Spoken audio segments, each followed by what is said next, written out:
Okay, so we all think we know Shakespeare's Macbeth, right? It's that super dark, tragic play all about ambition. But what if I told you it was actually a secret message? A piece of political propaganda, really, designed for an audience of just one person, the King of England himself. Let's dive in and uncover the hidden conspiracy behind the infamous Scottish play. You know the line, right? Double, double, toil and trouble. It just screams witches, bubbling cauldrons, that whole dark magic vibe. And for us, for centuries, it's been the perfect recipe for a spooky story. But here's the thing. For the people who first saw this play, this wasn't just some creepy poetry. No way. This stuff was terrifyingly real. And that brings us right to the heart of it. Was Shakespeare just trying to write a great ghost story? Something to give everyone a good scare? Or was he doing something much, much riskier? Was he crafting this incredibly clever, high-stakes message about power, treason, and magic, all aimed squarely at the new king? Trust me, the answer changes completely how you see this play. Okay, so to really get a handle on the play's hidden agenda, we've got to do a little time traveling. We need to see the world not how we see it, but through the eyes of the people sitting in that audience watching it for the very first time. All right, so picture this. The year is 1606. There's a new king on the English throne, a guy named King James I. Now, he's just come down from Scotland, and let's just say he brought a whole lot of baggage with him.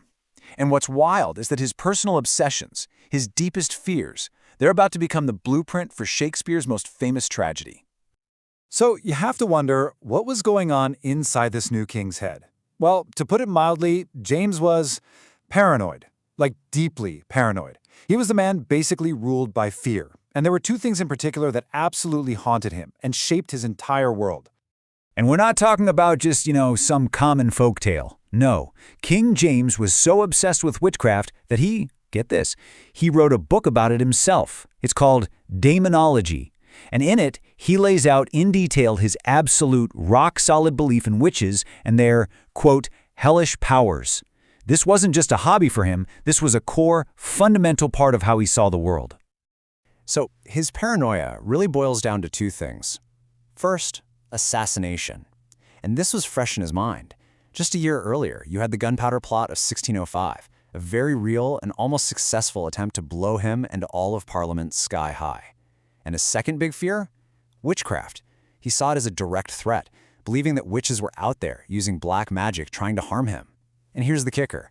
In his mind, these two threats were completely 100% intertwined. And this is where Shakespeare's genius just clicks into place. What does he do? He takes the king's two biggest fears, assassination and witchcraft, and mashes them together, putting them right at the very heart of his new play.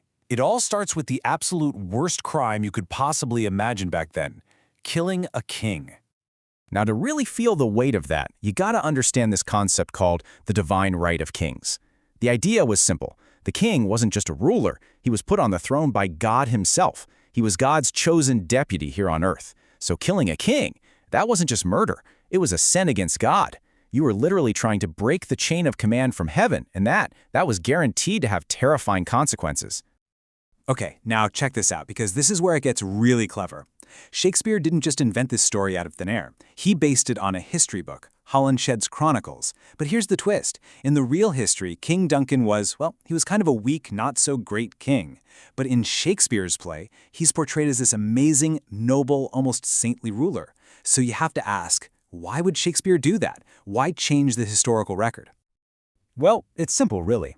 By turning Duncan into this perfect, saintly king, Shakespeare makes his murder the worst crime imaginable. Macbeth isn't just killing some guy, he's killing God's man on earth.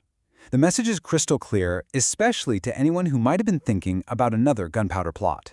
It's a giant flashing warning sign that says, this is what happens when you go against God and his chosen king.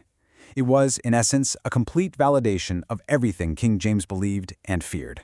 And once Macbeth commits that one single act, once he pushes over that first domino, the whole rest of the play is just this unstoppable, bloody chain reaction.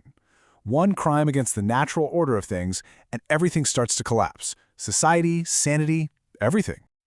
I mean, you can see this downward spiral so clearly in the plot. It starts with the witch's prophecy, which plants the seed. Then he commits the ultimate crime. He murders the good King Duncan. But it doesn't stop there, right? Now he's paranoid, so he has to kill his best friend Banquo. All the while, the witches are messing with his head, giving him this false sense of security. His wife is eaten alive by guilt and dies. It's a total nightmare. And in the end, order is only restored when the tyrant Macbeth is killed and the rightful heir takes his place on the throne. The message couldn't be clearer. You mess with God's chosen order, and the only thing you get is chaos. Okay, so it's pretty clear the play was a brilliant piece of political maneuvering for its time. But that was 1606. Why are we still obsessed with it over 400 years later? Well, it's because in tapping into his king's very specific fears, Shakespeare accidentally stumbled onto something totally universal. I'm talking about these massive themes, right? Unchecked ambition, the way power can completely corrupt a person, deception, evil, the supernatural. These aren't just 17th century problems. They are fundamentally human problems. In writing a play for his king, Shakespeare accidentally created one of the greatest psychological thrillers of all time. So that leaves us with one last big question to chew on. Is Macbeth just a timeless cautionary tale about ambition that happens to be set in Scotland? Or is it one of the cleverest, most successful pieces of political flattery ever written, a play designed to soothe a paranoid king? The real genius of it is that maybe the answer is, it's both.